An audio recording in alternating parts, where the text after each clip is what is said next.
Hey, Ty Talker Webb is back with my dad, Harvey Webb. We're going to be talking about all the firings in college football, who we think could take those jobs, and who are good fits and who are not good fits. All right, take it away.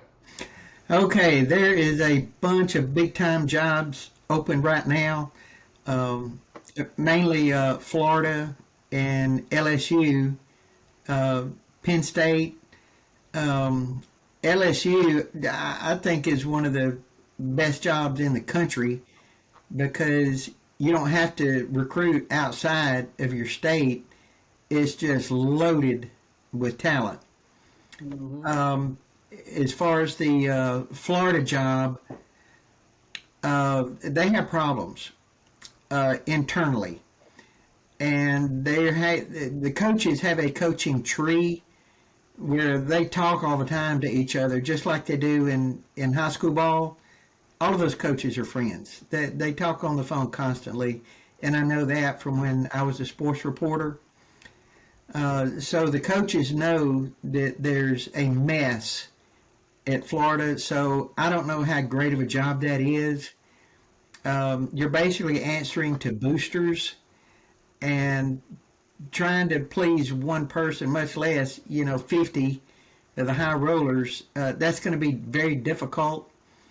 I wouldn't want the job, but you've got about 11 Division One coaching jobs open now.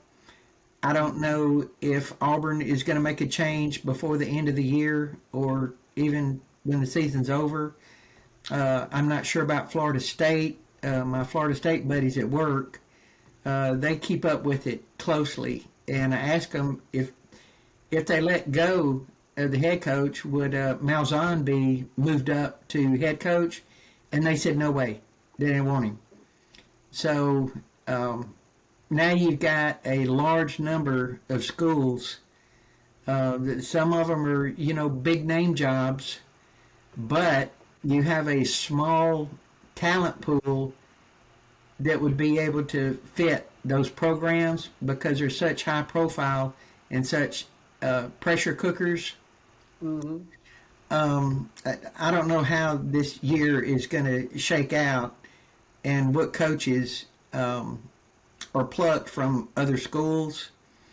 Every time there's a rumor of an opening, Lane Kiffin's at the top, but I heard on ESPN this morning that his son, Kiffin's son, plays football for a high school there in Oxford. He's 17, he's a junior, and they asked him about, maybe a Florida job or LSU, and the kid told the reporter, "I'm not going anywhere." Also, ESPN said that he was back with his wife. She loves it there. The kids love it there. So uh, I would be shocked if Lane went somewhere else because he's making buku bucks right now. And what's a couple of million more? It really doesn't make sense financially for the small gain he would get because taxes are going to eat up 50 to 60% of it. So if his family's happy there and he's king of the hill in the entire state, they love him there. They've never had such success there before at Ole Miss. I tell you, I don't know who they're going to get. Maybe like we discussed earlier, going down to some of these Division Two or even lower and getting a proven winner at a small school, and maybe giving that a try. I'm not sure. Well, as far as Ole Miss goes, I don't think I'm like you. I don't think Lane goes anywhere because now with the advent of the NIL, there's no reason to leave. Like you can buy players and have them go there and do the same thing. So it really doesn't matter. And like I said, he's happy. His kids are happy. They'll give him a few more bucks. Now he hasn't won an SEC championship, he hasn't won a Natty, but still, the best thing that there's not immense pressure at Ole Miss. If you can win 10 games, hey, you're good. Now the playoff format with the 12 teams makes it harder anyway. So it's hard to win year in year out when you can't stack three deep with a talent with an NIL. Definitely don't think he leaves. Florida is there's a toxic problem there. They sit there and just fire and fire and fire and fire coaches. I mean, let's look at the list. I pulled up the list here. Let's go back to. We'll start with Ron Zook, right? You had Spur from 90 to 2001, did great things, won a championship, 96 with Danny Werfel. You had Ron Zook from 02 to 04. He was abysmal, got fired. Then you had Urban Meyer, the savior. He came in there from 05 to 2010. He had some fake heart issues and jetted so he could be an announcer and didn't have to play a tough SEC schedule. Then he went to Ohio State. In 20, then you had a bunch of coaches. It doesn't list them here, but I know you had a ton of coaches after that. When he left in 10, you had like that one. He had a defensive coordinator for a while. He wasn't good. You had some other guy. You had one other guy that wasn't good. Then you had Jim McElwain from 15 to 17. Then you had Dan Mullen from 2018 to 2021. He was the longest one, actually. Then you had Billy Napier from 2022 to 25. Now, Napier's record is garbage. It's 22 and 23 overall. I know you've had horrible, horrible schedules, and I get it, but there has just been no improvement. And I understand. They're desperate. They want somebody better, but not having an athletic director and having to answer to crazy boosters, and really, honestly, since Urban Meyer, it's been a revolving door. Like I said, this list doesn't mention all of them, but it's been pretty bad. Obviously, he's got one of the worst. Napier's got one of the worst losing records overall, 22 and 23. That's not even 500 ball. I get why they fired him. Now let's look at the other big one, which is Kelly, which we all admit we don't really like Kelly. I wouldn't want him coaching at Alabama. But let's look at his record, right? He is 29 and 13. Not bad. It's not great. It's not earth-shattering. But, I mean, that's okay. Orgeron was 51 and 20, which his last year was a lot of his losses. He got demolished his last year there. He did win a championship. I will give him that. Like I said. And Les Miles. He won a championship. Miles, he coached 11 years there. Now, he coached from 05 to 2016. He was a constant. 114 wins and 34 losses. And then you go, before that was Nick Saban, and he was 46 and 16. He was 46 and 16. So, and then before that, obviously, you got Jerry DiNardo and all that. You know, he wasn't great, but he still won some games. Brian Kelly, to me, I don't know if it's knee-jerk. I mean, yes, we get it. He looks like a guy who's eating drywall. When you look at his face, he's just like, it's like, I get he has looks and he does things that don't make sense. Now, I do have a heart for him because it seems like, 1 year he's got one of the best quarterbacks and wide receiver doers in the country and the number one offense. But, man, they're not even top 50 in defense. And so they only win 8 games. Then, you come back this year, you can't score any points, but you got a really darn good defense. And he just, for whatever reason, has not been able to put both those together. Now, I feel like theirs may have been a knee-jerk reaction. Now, unless they know something we don't, unless you got Clark Lee at Vanderbilt willing to come in there, and that's a done deal, or you've got Brent Key willing to come in there at Georgia Tech. But then again, they're going to have to come up with a lot of money. You're talking about $53 million, and they have to go to mediation. So I'm telling you right now, he's not walking away from a dime less than $40 million, period. I promise you his lawyers are going to grandstand on this one and say, look, we're not leaving the table without $40 million. We'll give you a little leeway. You will pay $40 million. And that's not including his assistants they got to pay. Yeah. So with that being said, those are the two of the big primo jobs. Now, don't forget Penn State. Now, Penn State, I mean, like Clark Lee is in a really good spot at Vanderbilt because he's not where James Franklin was, where you have to leave Vanderbilt if you want to win. If you want to win big and you want to recruit at that time, you had to leave. There was no NIL.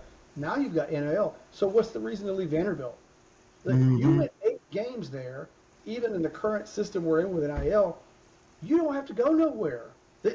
Why? There's no point. As long as they got money and you can dig into that old Vanderbilt money and who knows what other kind of monies from senators and all these other people they know, law firms and whatever. You just still don't have pressure. It's like when Dan Mullen left Mississippi State, who was the king, and he went up to Florida and was like, oops, and he struggled. He couldn't win, or didn't win good enough for them, and they gave him the boot. So I definitely think Florida's going to have a hard time getting anybody. They're going to have to, whoever comes in there is going to say, I want $12 million a year guaranteed. Oh yeah, and my buyout's going to be $75 million. So if you fire me a day before these 4 years, you're paying $75 million, or you're going to keep your mouth shut. LSU's in a little bit different predicament. I feel like they have some leeway. Now they did fire a coach who he was kind of like Mark Richt at Florida or Georgia. He's a 10-win a season coach. He's going to get you that with a bowl game. Yep. Now, the problem you have with NIL is, can you get that marquee coach? Alabama was lucky. We got, DeBoer, and he's working and he's doing great things, and we're in a new era that we all have to get used to. I do think, teams like South Carolina would kill to have Brian Kelly. They would kill to win just 10 games a year or whatever. It's not, obviously, they have been chasing the ghost of Saban since he left. Yep. It doesn't matter if they win or they lose. You have one or two losing seasons back to back, they'll fire you quick. Mm-hmm. I do think whoever goes in there will have a massive signing bonus. But now we know that LSU has a shot to get somebody. We know Lane Kiffin ain't leaving. We could be wrong, but I don't think he's leaving. So if you are Florida, we know you're going to come up with a massive signing bonus or massive firing bonus, a buyout bonus. Well, who do you go get? Like if the two top guys say no, who's your next pick? And you've got 11 other Division I schools that are going after those same number of coaches that might be available if they were paid enough. But like you said, at Florida is so toxic there. I think they're going to wind up just taking whoever they can get. Versus LSU, man, that LSU job, that's a great job. But what it does, it shines a spotlight on Alabama. We've had two of the greatest runs in college football history with Coach Bryant, because he was there when I was there, and then Coach Saban, your generation, there won't ever be anything like it because of NIL. And now we've got DeBoer, and now we've got Grubb, who I think is the best play caller in college football, other than Kiffin. But and he has no run game. He has no run game to help him out. It's all pass. And the way that he schemes up all of those plays. Well, remember last year when we were watching games, we could pretty much determine, okay, this is going to be a run. Okay, we're going to go, left behind our big guy. Or, okay, it's third down, we're going to do a 10-yard. We could pretty much guess what plays that they were. And if I could be sitting at home guessing plays that what Alabama's going to do offensively, well, the other team knows. So, but now, when Alabama goes to the line, you know what they're going to do. They're unpredictable. They're effective. We've got a good quarterback. And I would not trade Ty Simpson for any quarterback in the country.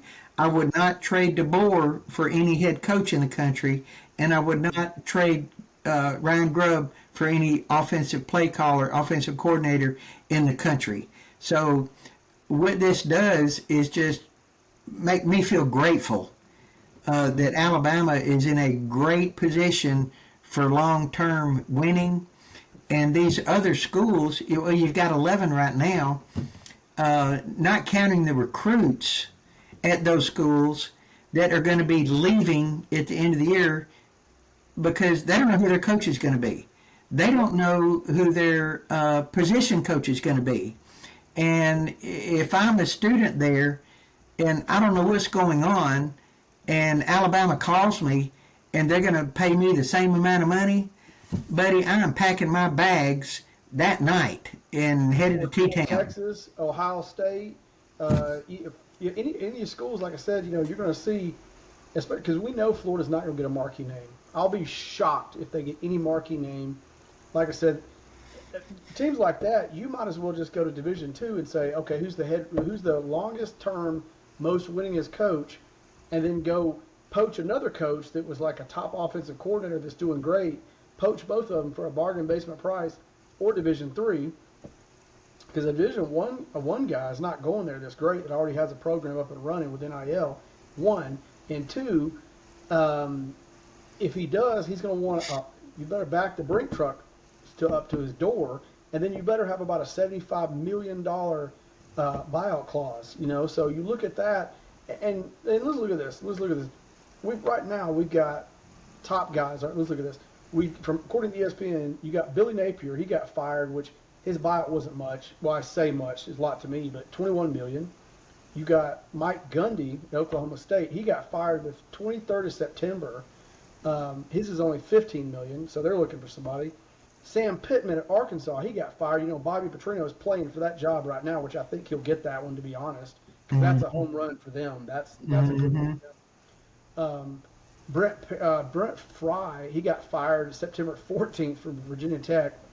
Then you got UCLA, Deshaun Foster, he got fired. That's always been a cesspool. Oregon State, he got fired, their coach, for $4 million. Trent Dilfer at UAB, which ain't nobody worried about UAB, he got fired. And then Colorado State, and this is not even mentioning Penn State's looking for a coach. So, there's a lot of people looking for coaches, and it's an opportunity for Team 1 to poach all your players, so you're having to literally get in the portal and start again just to put a patchwork team together. And not only that, I'm not going to lie, if Alabama loses a coach or two, hey, bring Billy Napier back. I don't have a problem with that either. You're talking about a head coach going back to a position coach like a special teams or whatever. Mm-hmm. We've got a head coach right now at our defensive coordinator, that has been amazing. He kept us in games last year. There's a few games we probably would have lost without him, and there's games this year he's kept us in. So it's one of those things. But you wonder, if you're Florida, hypothetically, you're going to try Clark Lee. We know that. You're going to try Brent Key. If they don't, who are you really going to get? You're going to get Houston's coach? Are you going to get, some of these mid-major teams that are winning? Because I think certain guys see writing on the wall. I don't think the Notre Dame coach is going anywhere. I think he'll just stay because he knows as long as he wins 8 or 9, and they pad the schedule, he's going to the playoffs, The guy at Indiana, he proved it this year. Having no schedule is great because you're going to walk into the playoffs. I'm not buying their hype. I think they're good, but not great. Like I said, right now, best team in the country this week is A&M. Hate to say it, but it's them. But you wonder, who do they go get? Now I think a hot name I could be wrong. I don't think he'll leave, but a hot name is Josh Heupel at Tennessee. Look what he's done with them. To me, their quarterback is really good, and they always have a great offense. They're struggling on defense this year, but he's a hot name. Nobody's talking about him. Look what he's doing year in and year out. Would he leave Tennessee? No. I think he likes Tennessee. I think they pay him good. As long as he wins 10 games there, he's good. But I could be wrong. If the winds of change, don't think Oklahoma won't be calling him. Mm-hmm. But he's a hot name that maybe Florida goes after. Maybe they pay him some god-awful amount of money. That's another name that you just don't know. And don't think Tennessee's boosters won't try to ante up and keep him, obviously, because he's worth money. You look at what he puts on the field, minus a few drops, that Bama game's closer or we lose it. Yeah. They're a good team, Don't count them out. They lost a portal quarterback in Lamia Leyva, and they look better. If they had that offensive line they had last year, maybe they beat Bama. Mm-hmm. Yeah, who knows? But you got, 15 schools, they're calling the same guys. Yep, all the same guys. I guarantee you they can't all get these hot names, they're calling the same guys. So what do you do? I think Florida's a big loser because it's such a toxic environment. They're working. They're going to have to pay through the nose to get somebody to come and put up with that mess. Just somebody decent. Like if you went to Bobby Petrino right now, if the money was close, I guarantee he would rather just stay at Arkansas. I promise you, it is a cesspool the last 8 years at Florida, 9 years, maybe 10. Mm-hmm. I wouldn't want it. I would rather go to Arkansas. I would rather go to, Mississippi State. I'd rather be there. And I think you're right. I think Florida comes out a big loser in this deal. And I think LSU has a little bargaining power. They're a great team. You don't have to recruit outside the state to win championships. They have amazing talent, which I hope we get some of those guys off that defensive and offensive line. Yeah. Or even some of the defensive backs, or linebacking core. But I think LSU will be the big winner out of all of them. I think they have a little leverage. I think so. I wouldn't touch that with a 10-foot pole. Mm-hmm. And it's so that they've got the stadium, they've got the Saturday night in Baton Rouge. Coach Bryant, that was the one place that he hated to go to on Saturday night in Baton Rouge. He hated it. It is so difficult to win there. So that team has an advantage on Saturday nights. And I remember back in the 70s, when ABC, we didn't have ESPN and all that. We had ABC and NBC. That was it. And ABC had the game was kicking off at 7 o'clock at night in Baton Rouge. We were undefeated. I think they were undefeated or had one loss. Mm-hmm. And basically ABC offered LSU a blank check if they would move that game from night to the middle of the afternoon so they could, broadcast it nationwide. And LSU turned them down because they knew that was the only chance they had to beat Alabama was to play them at night in Baton Rouge. And I think we beat them 6-3, went on to win the national championship. Wow. LSU is a great job. They got a great stadium. I hate to go there. Everybody does. I think they're going to come out the big winner, whoever they get. It's a great job. And also, the portal, when it opens up, in December, January, all of these schools that have not hired head coaches and position coaches, and even the ones that do, that may not even know this head coach coming in, they may jump in the portal. I guarantee you there's a lot of phone calling being done right now. Oh, yeah. I guarantee you Alabama's tearing up the phones trying to find some offensive linemen and some defensive linemen because we got to have it. And probably a running back. Maybe some linebackers because most all of them are out of eligibility now. Maybe a couple of DBs. So there's going to be a major topsy-turvy overture when the new rosters are made. Well, that's how Kiffin has made a living. Yeah. And he just jumps in the portal and builds a team, and now they're going to be in the playoffs. So Alabama, I think, is in a great position to snatch some of these players from college teams right now. Not only that, but the high school recruits that have committed to those schools. Yeah. Now that the head coach is gone, they don't have to honor that. They can go somewhere else. So I guarantee you Alabama's making some calls to those committed recruits to other schools that don't have coaching staffs.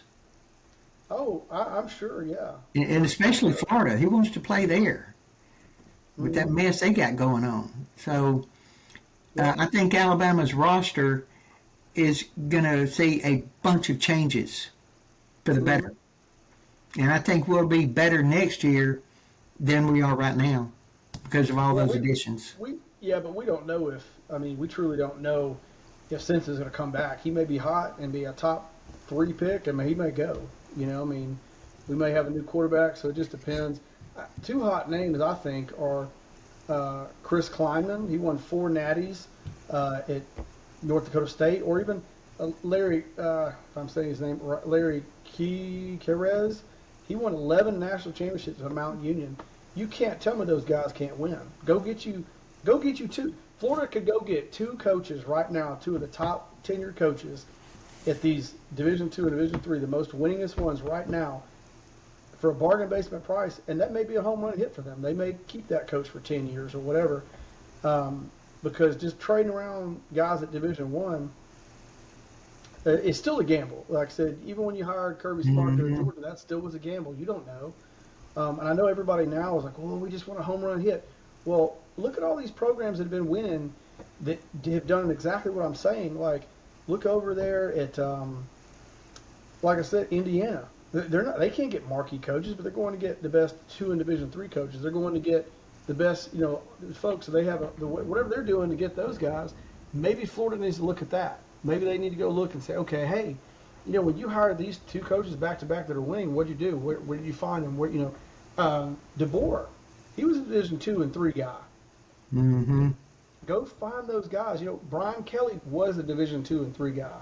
That's where Cincinnati finds them. Teams like Cincinnati do it all the time. Look how they're winning this year. Yeah. Every year they're like, well, we know we can't get a Saban type guy or a Kirby Smart, but we can't get a Dabo Swinney. But what we can get is the best Division II and III guy, or sometimes they get 2 of them, and they do great things in Cincinnati. So if you were Florida, unfortunately, you have put yourself in this position. That's probably what you're going to have to do. Yeah, the immediate future at Florida does not look good. No, but the thing is, you can turn it around if you give a guy a 5-year contract and say, look, hey, you were the best in Division II and III. We think you can do it here at Florida. We're going to give you time. That's what you're going to have to do. It's just the internal mess is what these coaches are probably concerned about most. I don't think it's about money, because they can make good money at these other big schools, but it's just who you're working for. Like, who's the boss? It's just a mess. I wouldn't want it. I wouldn't want it. I'd take less money and go to another school that's solid, and I've got a solid, strong administration that's going to back me. That's where I would want to go. If I were them, I would rather just stay where I'm at. If it goes going into that mess at Florida versus staying, I would just stay at Vandy, or I'd stay at wherever. Why do that? Now Dabo is interesting because he's not winning big. Now he is an anti-NIL guy, as he stated, which I think is biting him, and he's going to have to wake up really quick. He could be, if somebody offered him some money, he's in the hot seat. He could look for a new start somewhere too. I don't think a lot of people are talking about him. Also, last point, I wonder who Penn State's looking at. Yeah, I don't know. And jobs, who are they looking at? And they say Auburn's a good job, but I don't know if Malzahn's going to make it. And I would love to have some of his defensive linemen. Yeah, it's Hugh Freeze at Auburn right now. Yeah, and I don't know if the head coach at Florida State, I don't know if he's going to make it. But all of these schools that don't have coaches right now, man, there's some players I would love to have. I mean, they're just plug-and-play guys, Auburn, that Coleman receiver, I'd love to have him. They've got 3 defensive linemen and a defensive end I'd love to have. They've also got 2 defensive backs I would not mind having either, to be honest with you. Yeah. And don't get me wrong, those guys will hit the portal. Out of Auburn, I mean, you can just see it in their face. Those guys will be hitting the portal. Yeah, that Coleman, he'll be a top 10 pick. He can turn the program around. And he's a freshman, so he'll go. Somebody will pay him. He's like Conception at A&M. Somebody will pay Coleman, and he'll be gone. He's not staying at Auburn. He's like Bo Nix. He's going to be out. He's going somewhere. I don't know where. The dude's a freshman? He's a freshman or sophomore. He's still got some more eligibility, and he hasn't got to showcase his talent. So he's going somewhere next year for sure. He needs to go somewhere with his quarterback that can get him the ball. Tennessee, I could see him going to Tennessee, Alabama, Texas. Maybe not Texas. Don't be shocked if A&M don't put up money and he goes there. So and depend. And like I said, there's also going to have to, teams like, Penn State, LSU, Florida, they're going to have to put up big money to either keep the kids they have or get a whole new batch of kids when all this is over with. Yeah, yeah. Man, they're working overtime right now. All of those coaching staff, the general managers. Most all these colleges have a general manager now. Yep. They have coaches that just watch the portal. They have coaches, just to handle the NIL. I mean, it's big business, is what it is. So it's going to be a fun off season. After the playoffs. To see there's going to be a lot of moving and shaking, not just from the coaching staffs, but all the players that are going to be hitting that portal. Yeah, And I think Alabama's going to come out a winner too. I do think Kelly, out of all the coaches that got fired, I think he'll have a job next year anywhere he wants to go. Almost, maybe not some big programs, but I think a lot of programs will hire Kelly. Honestly, I mean, any of the Florida schools, and don't count out the coach at USF. I think he could be a candidate for the Florida job. The way they just can't keep coaches, I could see him being. He's got an ego. That guy at University of South Florida, I could definitely see him going to Florida and thinking, "Yep, I can turn it around." It'll be for big money. They're not gonna get him for pennies on the dollar, but I think for sure that he could be in the running for that job. I wonder if anybody's called up Missouri coach. Derkowitz, I don't know. He's another good coach. I mean, they're not paying a ton of money. He's probably mid-50s, pushing 60. You pay me $12 million a year with a $75 million guaranteed signing bonus for 5 years. I'm not doing it for 4. I'll do it for 5 or 6. I'd go. Why not? Yeah, warmer weather, Mm-hmm. better players. Yeah. Why not? Now, but like I said, I think you're right. I don't think LSU and I don't think Florida get 2 of the top coaches, and I think Lane Kiffin stays. So it's, I think they're going to, especially Florida. Florida's going to lose the biggest of any of these guys. I don't think LSU will be just as bad. I don't think Penn State will be that bad. But I think Florida loses big time. They're going to have to go the Cincinnati route. They're going Division 2 or 3. Yeah. Or like maybe South Florida's coach. Can you imagine the pressure that is on all of these colleges that have already fired their coaches, and the schools that are going to be firing their coaches after the playoffs or bowl games? The pressure to go out and get a coach and get a staff prior to the portal opening up. The pressure must be horrendous on those guys, because they not only risk losing their best players getting in the portal, they're also risking all of these high school senior recruits that they've got committed. And their ears in the cell phone right now. So the pressure on those guys, I wouldn't want their jobs. No way. Well, not only that, if you look at you talk about the pressure, well, that the good schools that maybe say are interested, maybe the coaches are kind of interested, but they're going into the playoffs, they're not going to give you an answer until after the playoffs. That's not going to happen. Yeah. That would look bad on those coaches if they just walked in before the playoffs and said, well, hey, I've got another job. I've got to go over here and start recruiting from a new school. That's horrible. At most, you may get a guy like, say, Schumann or Mike Bobo or something like that. If somebody's willing to take a chance on those guys, they may sign early and leave before the playoffs, and I would get that. But any guy that's a head football coach at a big program, he's not, especially if he knows he can at least get past the first round. Yeah. So, yeah, it's going to be tough, but it's going to be a fun offseason. Well, thanks for doing Tide Talk with Webb, and have a good one. Roll Tide. Roll Tide.